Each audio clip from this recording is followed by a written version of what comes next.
Hello दोस्तों, तो कैसे हैं आप सब। उम्मीद है आप सब बहुत अच्छे होंगे।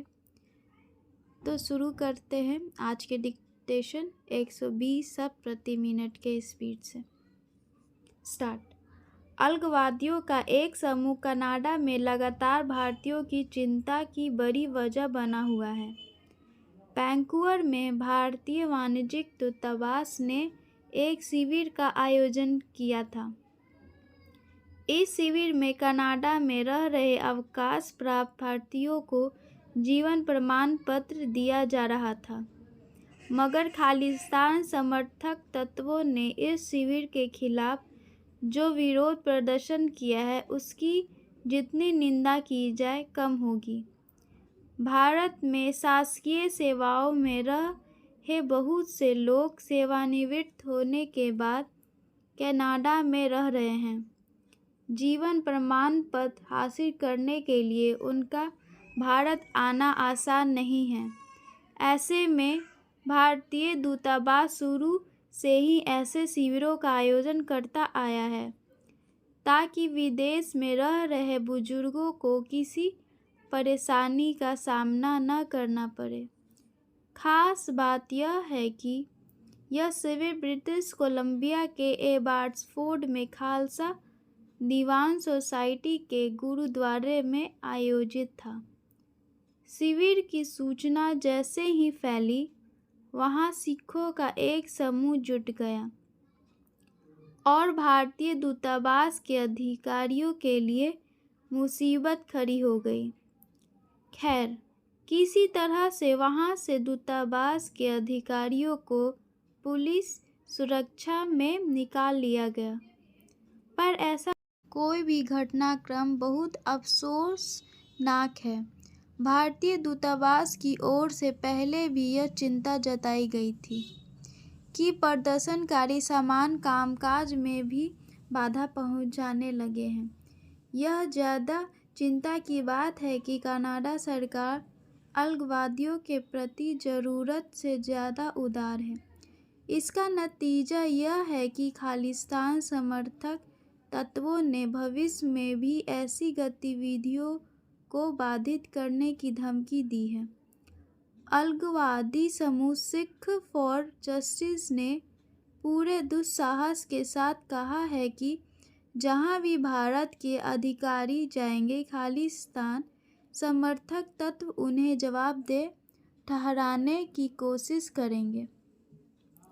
भारतीय अफसरों को घेरने की यह साजिश वास्तव में भारत के खिलाफ किया जा रहा है, एक गंभीर अपराध है।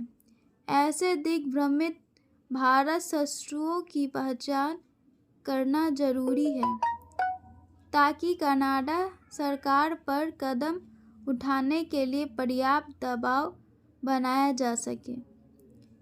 दरअसल अलगाववादियों की यह कोशिश है कि भारतीय राजनयिकों का स्थानीय लोगों के साथ संपर्क टूट जाए। जब संपर्क टूट जाएगा, तब कनाडा में उनकी जमीन मजबूत हो जाएगी। अलगाववादियों की यह साजिश न सिर्फ मुक्तापूर्ण बल्कि इतिहास व वर्तमान के विरुद्ध है। आज दुनिया का शायद ही कोई ऐसा बड़ा देश है जो भारत से न जुड़ा हो।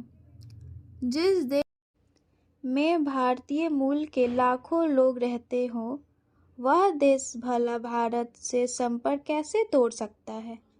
कुल मिलाकर जिस तरह से नई दिल्ली पर दबाव बढ़ाया जा रहा है, उससे दिग्भ्रमित लोगों को कोई लाभ नहीं होगा। ये लोग भारत और इसके राष्ट्रीय ध्वज का अपमान करके खुद के लिए ही मुसीबतें बढ़ा रहे हैं। अपने विरुद्ध ऐसी अलगाववादी और नफरती सोच को कोई भी देश स्वीकार नहीं कर सकता। अतः कनाडा को भी जमीनी सच्चाइयों की पृष्ठभूमि में तार्किक ढंग से सोचना चाहिए। अगर वहाँ की सरकार अभिव्यक्ति की आज़ादी के नाम पर भारत विरोध को हवा देना चाहती है, तो हमें हर संभव तरीके से अपना विरोध जताना चाहिए। यहाँ सवाल कनाडा की आंतरिक राजनीति का नहीं है, बल्कि भारत की संप्रभुता व सम्मान पर प्रहार का है। कनाडा में रह रहे भारतीयों को भी सजग रहना चाहिए। चंद अलगवादी माहौल खराब करना चाहते हैं तो स्वयं कनाडा सरकार को समय रहते यथोचित पहल करनी चाहिए। ये डिक्टेशन आप सभी को कैसी लगी मुझे कमेंट में ज़रूर बताएं, और लाइक सब्सक्राइब करना तो बिल्कुल ना भूलें। मैं डेली करंट हिंदी डिक्टेशन डाल रही हूँ, डालते रहूँगी। धन्यवाद।